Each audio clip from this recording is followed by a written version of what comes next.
আসসালামু আলাইকুম ছোট্ট বন্ধুরা, কেমন আছো? আশা করি ভালো আছো। ম্যাথ অ্যান্ড সায়েন্স একাডেমির পক্ষ থেকে তোমাদেরকে স্বাগত জানাচ্ছি।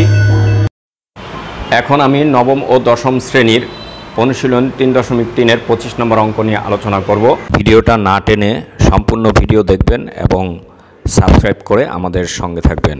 আর সাবস্ক্রাইব করলে আমরা উৎসাহিত হই পরবর্তী ভিডিও করার জন্য। আমাদের এই অঙ্কটাকে আমাদের একটু সাজাইতে হবে। এখানে যদি আমি ধরি a স্কোয়ার, ওকে, এই -2, ওকে, ইন্টু এটার জন্য এটাকে আমরা এখানে নেব 2a, a মানে 2a, আর b হচ্ছে এটাকে b করব, হ্যাঁ, 2a, ওকে, এটা b হইল 2ab প্লাস b স্কোয়ার যদি আমরা এটা নেই, এই b স্কোয়ার, দেখো এটা কাটাকাটি করলে এটা হয়, আর এটা কাটলে এই -2 হয়, আর এটা হচ্ছে গুণ করলে এটা হয়। তাহলে আমরা এখন এখানে লিখব প্লাস 4a - 1/a, ওকে। এখন দেখো a square -2ab plus b square, এতটুকু একটা সূত্র। তাহলে এই সূত্রটাকে কি করব, a - b হোল স্কোয়ারের একটা সূত্র। আর এটাকে আমরা কি করব, এই 2a বা এই আদলে করার চেষ্টা করব। তাহলে এটা কিভাবে আসে, প্লাস আমি যদি এখান থেকে 2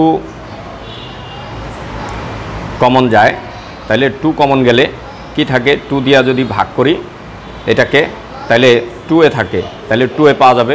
তাই 2 কমন নিলাম, ওকে। এখান থেকে এটাকে মানে কমন নেওয়া মানে এটা দিয়ে এটাকে ভাগ করা, তাহলে 4a কে যদি 2 দিয়ে ভাগ করি তাহলে হয় 2a, ওকে। আর এটাকে যদি ভাগ করি, দেখো তোমরা এটাকে যদি আমরা 2 দিয়ে ভাগ করি, ওকে, ভাগ 2, তাহলে এটা গুণ হইয়া এখানে মনে মনে 1 গুণ হলে এটা 2 নিচে চলে আসবে না, তাহলে 1/2a এভাবে আসবে না এটা, তাহলে এটা -1/2a, ওকে।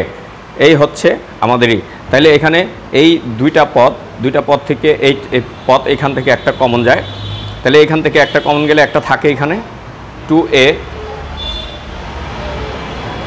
ওকে, 2a - 1/2a, এটা আমরা কমন নিলাম। আর তারপরে এখানে থাকে কি, এটা থাকে, এটা দুইটা, একটা কমন নিছে আরেকটা থেকে যায়, তাহলে 1/2a প্লাস এখানে এটা চলে গেলে এই 2 থাকে এখানে, ওকে। তাহলে এখানে হচ্ছে এটাই হচ্ছে আমাদের অ্যান্সার, ওকে ছোট্ট বন্ধুরা, ধন্যবাদ।